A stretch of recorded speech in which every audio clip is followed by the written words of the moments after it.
need to expand to see which classes these are in. So I can sit here and adjust the sizes of my columns. Reorder is something that I could probably shrink down.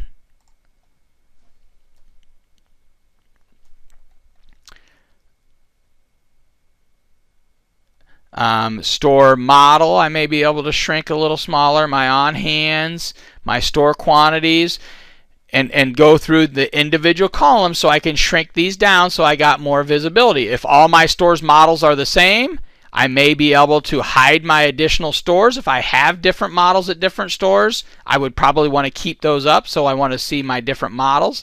So I can modify the size, the widths of the columns. I can just not move things around or delete any columns.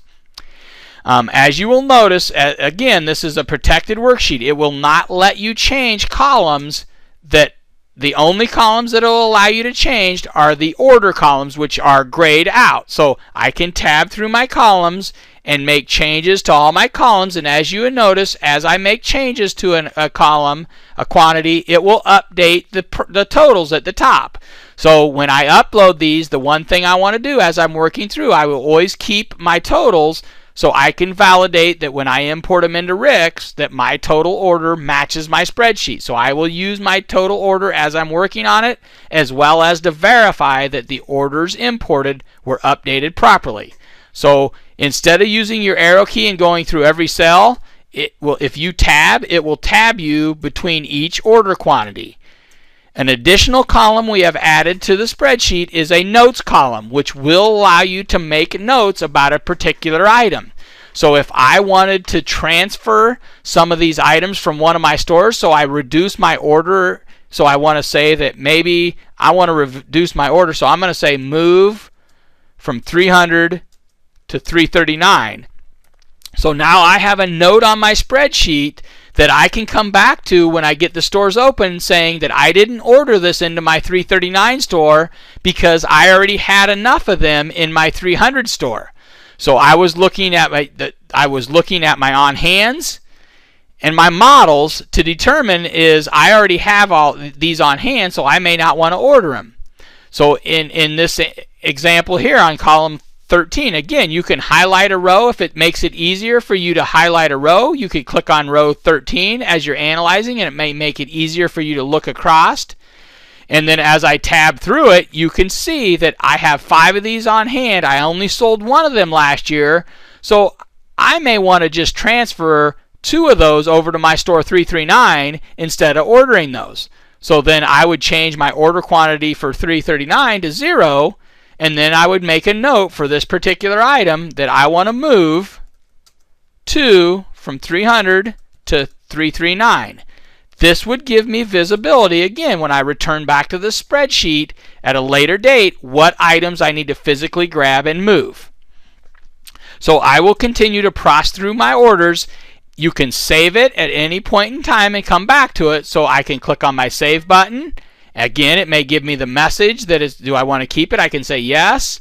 I can close it out and reopen it and work on it numerous different times. So I may come in and out of the spreadsheet multiple times before I'm complete with it, which is fine. So when I'm finally done, is I will continue to make adjustments to my orders. And one thing that I will recommend is it may be recommending me to order one of these. If I change a quantity and I type in an invalid value where I meant to type in 2 or 3 or 1 or 2, and I fat finger it and I type in a larger value, when we import these, we will catch some of these errors and help you to validate the quantities you put in there are correct. So when I am complete, again, I will save it again. I will say yes. Now I am ready to import this order into Rix. So I will save the order a final time, and then I will close the purchase order. I will close out of my Excel spreadsheet. I will log into Rix. From the Rix main menu, to import the purchase orders, I will go into Inventory. I will go into purchasing and I will go into import purchase orders. Again, note to make sure that you are at your store owner level when you are exporting or importing these, you need to again navigate to the store owner before you import these orders in. Once in the import, you will notice there is a new tab, a multi-PO tab. You will click on the multi-PO tab. You will then click on the upload file button. From the upload file, it will ask me where the multi-order exists. You will drop down and choose if this is the last place you've loaded something. It will default to the last order that you processed. So it should list all your orders you have out here. I'm going to import Disguise, so I will click the Disguise. I will click Open. You will see that it now loaded in red, file ready for upload, this Disguise order. In addition, it's showing me my 4 individual store orders that will be updated from this multi-store order form that had all 4 of these stores in it. So store 300, 339, 998, and 999 individual orders will be updated with the order quantity adjustments I've made in my spreadsheet. As you can also set a maximum if you would want the first time you import after finishing the change process through Excel, I would recommend using a variance for you to catch maybe where you may have typed in an invalid quantity, and you can check for variances from either an amount, a quantity variance, or a multiplier variance. So what I would recommend is starting with a variance of 13. So I would change to amount, type in 13, and then I would click the update quantities.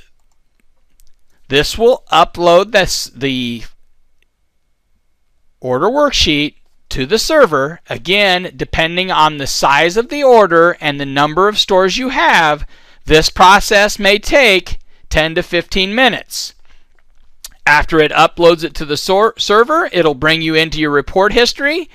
And as you can see, it will load a new report called Import POs.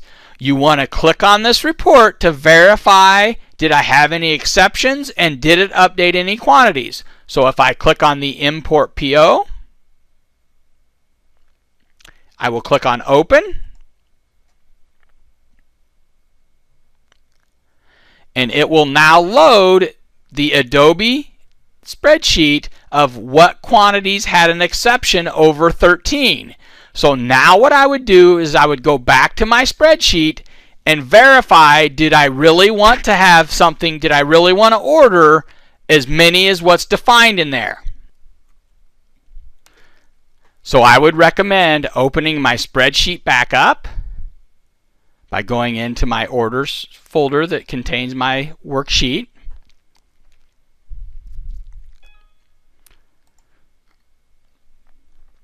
And going down and finding these selected SKUs.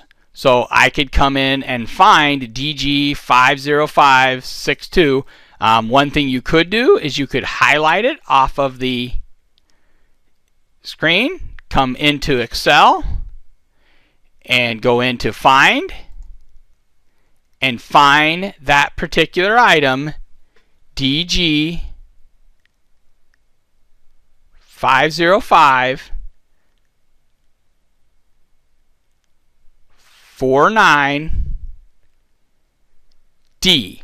Click Find Next, and it'll highlight that column, and as you can see, it's recommending me ordering 0 of these, but somehow I've changed the order quantity to